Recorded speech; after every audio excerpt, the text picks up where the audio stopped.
갈라디아 2장 20절 오늘 이 본문 가지고 우리가 새 가족을 만났을 때 두 번째로 그러면 어떤 문제를 다뤄줘야 되느냐 그 부분에 대해서 같이 말씀 확인하도록 하겠습니다. 제일 처음 만났을 때 복음 제대로 전해야 됩니다. 그 복음 제대로 정해서 진짜 하나님이 나를 어떤 존재로 만드셨는지 그 부분에 대해서 확실하게 답을 내줘야 됩니다. 그리고 특히 렘넌트들을 만나면 진짜 하나님이 너를 어떻게 만드셨는지 구원의 길 복음 제대로 전해서 나는 어떤 존재인지 하나님이 말씀하시는 나는 어떤 존재인지 확실하게 알려줘야 됩니다. EBS 개인 양육이죠. 거기에 보면 서론이 나오고 그다음에 1번부터 7번까지 훈련이 있습니다. 그럼 사람을 만났을 때 1번부터 7번까지는 내게 완전히 메시지로 녹아져 있다가 전달이 되도록 구성이 돼 있는 메시지입니다. 그래서 그거를 완전히 외워놓고 계셔야 돼요. 그러니까 이 7번 메시지가 있다 그래가지고 한 주에 한 번씩 만나라는 소리는 아니에요. 오히려 매일 만나는 게 좋다고 유목쌤 초창기 때 말씀하셨어요. 무슨 예를 들었냐면 내비게이터가 그런다. 사람 하나 제자를 만나면 하루에 3번 만나더라. 아침에, 점심때, 그리고 저녁에 집에 가기 전에 아니면 끝나고 난 다음에 만나더라. 너무 자연스럽게 만나더라 그러더라고요. 근데 그것까지 너무 힘들고 하루에 한 번씩 만나는 게 좋다. 그렇게 말씀하셨어요. 그러면 딱 월요일부터 시작하면 일요일까지잖아요. 딱 그렇게 돼 있어요. 주제가. 그래서 이걸 가지고 사람을 매일 그러니까 한 주간 7번을 만나면 2달이지 않습니까? 그렇게 만나는 것보다 하루 일주일을 놓고 집중해서 만나면 오히려 더 이 사람이 빨리 신앙에 뿌리 내리게 됩니다. 그리고 하나 더 참고하실 거는 사람을 하나 이렇게 붙여주잖아요. 바로 가야 돼요. 우리가 어떤 사람을 소개받았는데 만약 우리가 여기서 늦게 연락이 가잖아요. 근데 그걸 생각해 보셔야 돼요. 저 사람이 우리한테 소개했을 때는 굉장히 큰 뭔가 대기 기간이 있다고요. 그리고 뭔가 이 사람한테 급박한 사정이 있기 때문에 우리한테 연락을 해왔을 거란 말이에요. 그러면 그 급박한 사정을 시간표를 놓쳐버리면 그 뒤에는 이 사람한테 복음 들을 시간표가 지나 있습니다. 그래서 연락 오자마자 바로 가야 돼요. 그 시간표에 딱 우리를에게 붙여주신 거예요. 그래서 그 시간표 놓치면 안 됩니다. 그래서 새 가족도 처음 시간표가 중요합니다. 딱 만나서 그때 집중해 줘야 됩니다. 그래서 요 7가지 메시지를 7번 지금 나눌 건데 첫 번째 복음 구원의 길을 확실하게 정해서 나라는 존재에 대해서 확실하게 알려줘야 되고 그 EBS 기초 개인 양육 1번에 보면 그냥 구원의 길 전하는 걸로 돼 있습니다. 근데 그거에다가 우리 렘넌트들에게 복음을 전해야 되니까 또 메시지를 전해야 되니까 나는 누구인가 그 부분을 제가 이렇게 첨가를 해서 전달을 한 겁니다.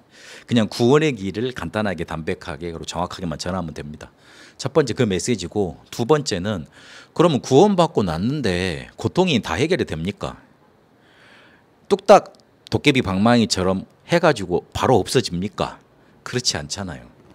그러면 이 고통의 문제가 내가 예수 믿어도 별거 아니네? 안 없어지네? 이리 생각할 수가 있다고요. 그래서 이 고통의 문제에 대해서 빨리 답을 내줘야 돼요. 두 번째로 중요한 메시지예요. 그래서 나의 고통, 당신의 고통은 도대체 어떻게 됐는가? 이 메시지를 정확하게 줘야 됩니다. 대부분 이것 때문에 미안하지만 우리를 만나러 온 겁니다. 중요한 문제는 이거예요. 구원받는 거는 잘 모르겠고 그 다음에 중요한 문제는 뭐냐면 자기가 실제로 갖고 있는 고통의 문제예요. 나는 예수 그래 내가 힘들어서 예수를 믿으려고 그랬는데 영접을 해서 하나님 자녀가 되고 싶었는데 그러면 해결이 될 줄 알았는데 왜 안 되는 거지? 왜 아직 남아있지? 조금 되는 것 같은데 왜 또 찾아오지? 그런 혼란을 느낄 수 있어요. 그래서 이 답을 빨리 줘야 됩니다. 그래서 만나자마자 무슨 답을 줘야 되느냐? 영접시켜 놓고 영접이 확인이 됐으면 하나님 자녀가 됐으면 네한테 있었던 문제, 당신을 괴롭혔던 그 문제 그리스도께서 다 끝내셨다. 그리스도께서 모든 문제를 끝내셨다. 십자가에 당신의 모든 문제, 그 고통을 대신 못 박았다. 본인이 대신 지고 다 끝내셨다. 요렇게 답을 빨리 내려줘야 됩니다. 그러면 그 끝났다는 말이 무슨 말이냐? 그 부분에 대해서 조금 사실적으로 설명이 돼야 돼요. 끝났다 그러니까 이제 안 찾아오는 거냐? 그리 사람들이 생각할 수 있고, 그러면 마음대로 살아야 되느냐? 또 그렇게 생각하는 사람도 있어요. 사람이라는 게 진짜 럭비공 같아요. 보면 이렇게 말을 해주면 이렇게 안 듣고 자꾸 자기 입장에서만 듣거든요. 그렇기 때문에 충분히 설명이 가야 됩니다. 이 말은 무슨 말이냐면, 끝내셨다는 말은 무슨 말이냐? 인간의 문제가 근본적으로 하나님을 떠나서 죄 속에 빠졌고, 그리고 사단에게 잡힌 거다. 죄의 문제도 제대로 설명을 해줘야 돼요. 죄를 범했다. 그러나 네 그게 사실적으로 와 닿느냐? 그렇지 않지. 그래서 성경의 죄를 뭐라고 말을 하느냐? 바다에, 오물 바다에, 오물로 가득 찬 바다에 네가 풍덩 빠진 거다. 예전에 어르신들은 잘 알 건데요. 지금 우리 수세식 변기 많이 없을 때 구덩이를 파가지고 거기다 항아리를 묻고 그거를 뭐라 그러냐면 오물통으로 썼어요. 그래가지고 가끔 시골에 가면 눈에 안 보여갖고 이게 빠지기도 하고 그랬거든요. 그래서 예전에는 그게 빠져서 나오면 독이 있다고 치료하고 막 그랬어요. 그런 거하고 똑같은 거예요. 그러니까 빠져버리면 어마어마한 더러운 게 내 몸속에 들어와 버리는 거죠. 독이 들어오는 거죠. 그래서 맨날 며칠 치료를 하고 그래야 됐던 그런 시절이 있었습니다. 우리가 죄라는 바다 속에, 그 더러운 바다 속에 꽉 붙여 있는 거예요. 빠져 있는 거예요. 수영도 못 하는데 거기서 허우적 거리고 죽어가고 있는 거예요. 그런 상태로 우리가 지금 살고 있는 거예요. 그러면 거기서 빠져나왔다 치더라도 그 냄새, 그 오물 찌꺼기 있는 거 쉽게 내려지지가 않습니다. 쉽게 내려갈 수 있는 물이 있어야지. 그렇잖아요. 없는 거예요. 그 상태가 어찌한 거예요. 그러니까 그 옆에만 가도 뭐 토하고 싶은 냄새 나오고 역겹고 막 자꾸 그런 것들 나타나는 거예요. 우리가 하나님을 떠났다는 거는 하나님을 안 믿겠다고 하나님한테 큰 잘못을 뭔가 큰 더러운 죄를 우리가 행했다 그렇게 말하면 인정 못할 불신자들이 너무너무 많아요. 나부터도 잘 이해가 안 가더라고요. 그리고 나 예전에 그 저기 뭐 중학교 때 전도할 때는 그랬어요. 우리 친구들한테 야 기독교가 제일 과학적이야. 뭘 안 하잖아. 그러니까 교회 가자 이랬거든요. 나름 논리를 편다고. 그런데 죄에 대해서 개념이 바뀌고 나니까 진짜 뭐가 죄인지 알고 나면서부터 보니까 하나님을 모르는 게 죄더라고 보니까. 그러니까 하나님 떠나 있는 거잖아요. 엄청난 죄잖아요. 그러니까 죽을 수밖에 없는 거 아니에요. 그러니까 사단이 확 잡힌 거죠. 요 세 가지 게 진짜 인간의 문제인데 이것 때문에 인간은 죽어야 돼요. 제가 이걸 잘못했네요. 그것 때문에 인간은 완전히 죽어야 돼요. 죽었단 말이 무슨 말이냐? 죽은 걸로 끝난 게 아니에요. 공중권세 잡은 자가 우리의 영을 장악한 거야. 그러고 난 다음에 세상 풍속으로 딱 만들어 놓고 우리를 질질질 끌고 다니는 거예요. 어디를 가더라도 뭔가 그 귀신의 승인이 없으면 손 없는 날 이사 한번 하더라도 손 없는 날 그거 찾아서 다 하지 않습니까? 귀신 없는 날. 그렇게 세상 풍속을 만들어 놓고 질질질 끌고 가는 거예요. 그래서 로마서 6장 23절에 보면 사망으로 그 값을 치러야 된다고 말을 하고 있어요. 요걸 끝내신 거예요. 요걸 끝내신 거예요. 예전에는 늘 벌벌 떨고 불안하고 그렇고 살아왔어요. 그걸 끝내신 거예요. 우리가 문제가 터지면 내가 하나님을 떠나서 하나님을 모르는 상태에 사단에게 잡혀 있으니까 왔던 문제가 였던 거예요. 그런데 그걸 끝내셨어요. 이제 문제가 터지면 이제 와 있는 고통은 뭐냐면 그런 고통하고는 다른 차원이에요. 부모가 아기가 잘못하면 혼내서라도 바른 길로 데리고 옵니다. 바닥에 가가지고 이렇게 쓰레기 주워 먹고 그다음에 돌 주워 먹고 있으면 떼찌떼찌 해가지고 아주 상냥한 목소리로 잘했다, 아이고 잘 먹었니, 배는 안 아프니 이렇게 할 부모는 없습니다. 등짝을 후루루 패면서 먹지 말라고 그거 뭐 하고 막 그걸 갑니다. 그렇죠? 그렇게 하는 것처럼 그런 차원으로 우리를 살리기 위하고 혼유시키기 위해서 하나님이 바른 길로 이끌어가기 위해서 만드시는 고통과 문제인 거예요. 디모데후서 3장 14절 17절 하나님의 사람으로 의로 교육하고 바르게 하도록 유익하다 그랬잖아요. 하나님의 말씀이. 그래서 하나님을 떠난 사람은 죄 속에 빠져서 사단에게 잡혀 있어서 죽을 수밖에 없고 사단이 만들어 놓은 공중 권세 잡은 자가 만들어 놓은 세상 풍속으로 쫓아갈 수밖에 없는데 거기로 찾아오는 사망의 고통 우리에게 올 수밖에 없었는데 그거를 끝내신 거예요. 더 쉽게 말해버리면 옛날에 네가 불신자 때 사단에게 속아서 문제 일어날 수밖에 없던 그 문제 이제 끝난 거야. 이제부터는 하나님이 너를 치유하시려고 문제를 주시는 거야. 고통이 예전 고통이랑 지금 고통이랑 느끼는 건 똑같겠지만 차원이 달라. 이렇게 말을 해줘야 돼요. 북한 사람들이 탈북해서 우리나라 내려오잖아요. 그렇잖아요. 그럼 모습이 변합니까? 그렇지 않죠. 근데 신분이 변하잖아요. 신분이 변해요. 대한민국 국적 사람으로 변한다고요. 그러면 예전에 이렇게 불안했던 거 그런 것들 다 가지고 내려옵니다. 그리고 우리나라에서 혹시나도 조사하고 그러면 예전처럼 북한에 있을 때나 죽이는 거 아닌가 그렇게 벌벌 떱니다. 그러나 신분이 달라졌잖아요. 그러면 여기서 조사받는 건 뭡니까? 이 사람을 도와주기 위해서 조사하는 거 아닙니까? 북한에서는 죽이려고 하는 거 아니에요. 그렇잖아요. 다른 거예요. 차원이 다른 거예요. 그래서 끝내셨다는 말이 그 말이에요. 다 끝냈다 그러니까 내가 이제 할 게 없구나 그런 말이 아니에요. 고통이 그냥 도깨비 방망이처럼 뚝뚝 해가지고 사라지는가? 그게 아니에요. 내가 책임져야 될, 내가 저주받고 벌받아야 될, 내가 분명히 치러야 될 사망의 값, 이거를 예수께서 그리스도로 오셔서 십자가에서 끝내버린 겁니다. 그 부분에 대해서 정확하게 말을 해줘야 됩니다. 차원이 다르다. 하나님 자녀로서 받는 고통이다. 그 예전에는 고통이었는데 지금은 훈련이다. 축복으로 오는 거다. 그렇게 정확하게 고통에 대해서 말을 해줘야 됩니다. 그래서 이 고통에 대해서 정확하게 다시 한번 정리를 해줘야 됩니다. 나의 고통은 나도 인간이잖아요. 창세기 3장부터 왔다. 하나님 떠날 때. 그런데 이게 끝이 없다. 죽으면 끝이라고 생각을 해서 자살 택하는 사람도 있잖아요. 근데 그런다고 끝나는 게 아니에요. 그 뒤가 있어요. 그 하나님이 영원을 살도록 만들어 놓은 존재가 있습니다. 그게 뭐냐면 천사랑 사람입니다. 천사랑 사람이에요.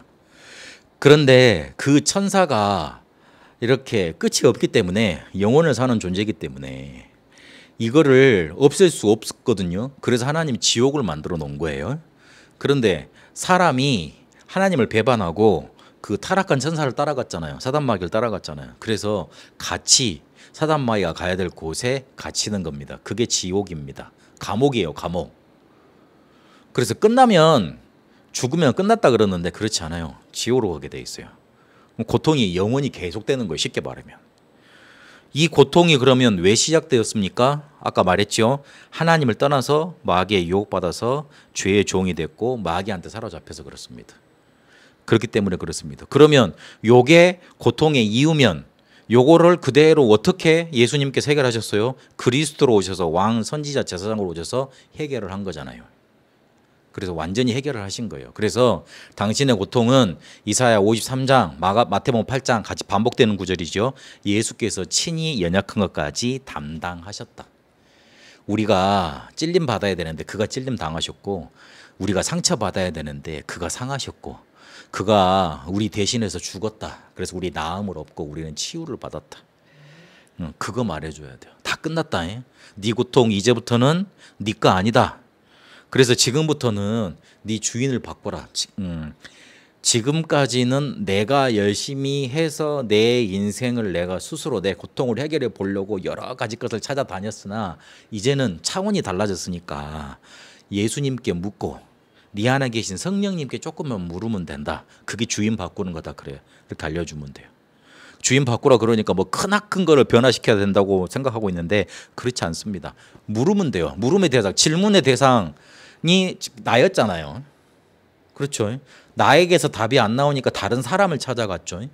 그러니까 사람이 만들어 놓은 종교를 찾아간 거잖아요. 다 같은 수준이잖아요. 인간이 만들어낸 거니까. 그렇기 때문에 이제는 질문의 대상을 바꿔라. 그게 주인 바꾸는 거다. 그게 첫 시작이에요. 예수님, 나 이제 어떻게 해야 됩니까? 내 안에 성령님 계십니까? 나 성령님 내 안에 계시다 그런 하나님 내 안에 계시다 그러는데 이제 하나님 나는 어떻게 해야 됩니까? 그렇게만 해도 돼요. 그러면 정확하게 당신 마음 속에 양심 속에 답을 허락해 주신다. 그렇게 그 부분에 대해서 시작해야 된다고 구체적인 딱 답까지 주면 됩니다. 더 구체적으로 말을 하면 주인 누구냐에 따라서 우리의 인생 모든 게 달라지게 되어 있습니다. 그렇게 달라지게 되어 있습니다. 그 유목사님이 옛날 분이라서 그런 말을 하시잖아요.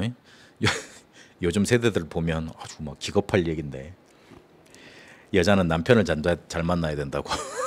여자의 주인은 남편이라고 그러시면서 말하잖아요. 아무리 똑똑한 여자라도 시집 한번 잘못 가버리면 인생 그렇다고.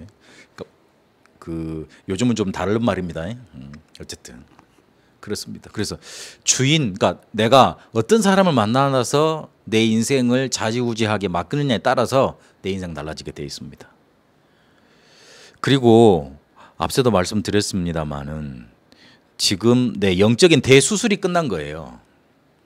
대수술이 끝났는데 그러면 그 뒤에 바로 막 뛰어다니는 거 아니잖아요. 저만 빼고 저희 집에 식구들 다 제가 전신 마취를 시켜서 수술을 시켜봤습니다. 저희 집사람 시연이가 마지막 주에 한 4kg 됐는데 후딱 돌아가지고 어쩔 수 없이 제왕절개를 해서 제왕절개를 하려 그러면 전신 마취해야 되잖아요. 아이고, 너 우리 집사람 그렇게 아파하는 거 처음 봤네. 그랬죠. 지원이도 18개월 되기 전에 탈장이 돼가지고 수술을 했어요. 시연이도 이게 오목가슴이라 그래가지고 그거 수술한다고 또 그 전신 마취를 했어요. 와, 내가 3명 그러고 보니까 나만 안 했네요. 전신 마취를. 이야. 그런데 끝나고 난 다음에 공통적으로 너무 힘들어하더라고요. 너무 힘들어요. 바로 수술하고 난 다음에 뛰어다니는 거는 없습니다. 회복이 남아 있어요. 아무리 작은 수술이라도. 그래서 우리의 영적인 대수술이 끝난 거예요. 그러니까 회복되는 과정 속에 그 힘들다고 느끼는 거는 뭡니까? 회복되는 과정인 거지. 그 병이 깊어지는 과정이 아닌 거잖아요. 병이 치유가 됐잖아요. 그래서 원래 이제 상태로 좋은 상태로 가려고 하는 과정인 거잖아요. 그렇게 봐야 된다. 그래서 똑같이 고통이 있다 그래서 옛날 고통이 아닌 거다. 옛날 저주받을 고통은 아니에요. 축복받을 고통인 거예요. 그러면 아직 나한테도 남아 있는데요. 축복으로 인식시켜주고 축복으로 받아야 됩니다. 요한복음 9장 1절에 3절까지로 결론을 맺겠습니다. 저 사람이 맹인된 게, 앞을 못 보는 게 저 사람의 죄입니까? 부모의 죄입니까? 우리는 이런 시각으로 맨날 살아왔어요. 그러니 우리를 탓하고 안 되면 낙심하고 또 잘 되면 그래 뭐 내가 대단한 거지 이렇게 만족하고 살고, 그리고 혹시나 안 좋은 일 당한 사람들 보면 안 됐다 그렇게 생각하고, 또 내가 그런 일 당하면 나는 왜 이렇게 당해야 될까 그렇게 스스로 자책하고 살았습니다. 그게 우리의 시선이고 우리의 관점이었습니다. 근데 하나님이신 예수님은 그렇게 우리를 바라보지 않으십니다. 내가 저 문제를 통해, 저 사람을 통해 하고자 하는 일이 있다. 하고자 하는 일이 뭐예요? 하나님이 영광 받으실 일. 나는 어렵고 힘든데 나의 어렵고 힘든 일, 그걸 통해 하나님이 영광 받으실 일이 있대요. 그냥 하실 일도 아니요. 하나님이 하고자 하시는 영광 받으시는 일이 있는 거예요. 나는 저주 재앙이라고 생각을 했는데, 나는 그렇게 상처라고 생각했던 일인데, 나는 그렇게 안 된다고 낙심했던 일인데, 그걸 통해 하나님은 영광 받으신대요. 그게 뭡니까? 찾아가야 됩니다. 그게 저주입니까? 내가 지금 힘들고 어려운 게 나한테 남아있는 고통이 그게 저주입니까? 아니잖아요. 축복이잖아요. 엄청 응답의 열매 달라집니다. 응답의 열매 달라집니다. 우리의 망대 달라집니다. 그거 붙잡아야 됩니다. 그래서 하나님이 나에게 하고자 하시는 일, 내 아픔과 고통, 남아있는 것 통해 영광 받고자 하시는 일이 있다. 그걸 붙잡아야 됩니다. 사역자는 그거 해주는 사람이고, 그리고 새가족에게는 이거 필히 전달돼야 돼요. 예수를 처음 믿는 사람한테 성경을 많이 읽어라 막 많이 하려고 그럴 거예요. 근데 진짜 묻고 싶은 거는 그거예요. 나 좀 빨리 좀 해방받고 싶다 이거요. 나 좀 빨리 좀 이렇게 평안해지고 싶다 이거요. 근데 그 고통이 바로 하나님이 주신 축복이라고, 회복돼가는 과정이라고 분명하게 각인되는 메시지를 줘야 됩니다. 그리스도께서 모든 문제 끝내셨기 때문에 축복의 과정, 회복의 과정입니다. 이 응답을 누려가게 되시길 바랍니다. 살아계신 하나님, 우리에게 남아있는 고통 이미 끝난 것이고, 그리고 저주받을 고통, 멸망받을 고통, 사단에게 당하는 고통 아니라 그리스도께서 모든 것 끝내셔서 축복으로 이끌어 가시는 회복의 과정인 줄로 믿습니다. 하나님이 만들어 놓으신 축복을 향해 하나님이 하고자 하시는 그걸 통해 영광 받고자 하시는 계획을 붙들게 하여 주옵소서. 볼 수 있도록 우리에게 은혜 내려 주옵시고 힘 더하여 주옵소서. 살아계신 우리 주 예수 그리스도 이름으로 기도합니다. 아멘.